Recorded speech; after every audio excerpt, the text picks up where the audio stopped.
उसका रिकॉर्डिंग एफपीजी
ਇਹਨੂੰ ਸੁਣਾਈ ਜਾਂਦੇ ਸਾਰਾ ਕੁਝ ਹੀ।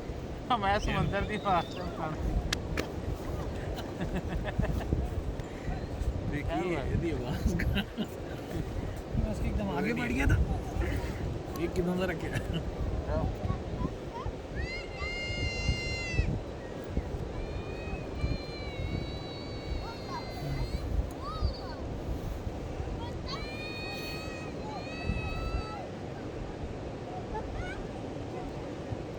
ਚਾਚਾ ਨੇ ਕੀ ਕੰਮ ਫੜਿਆ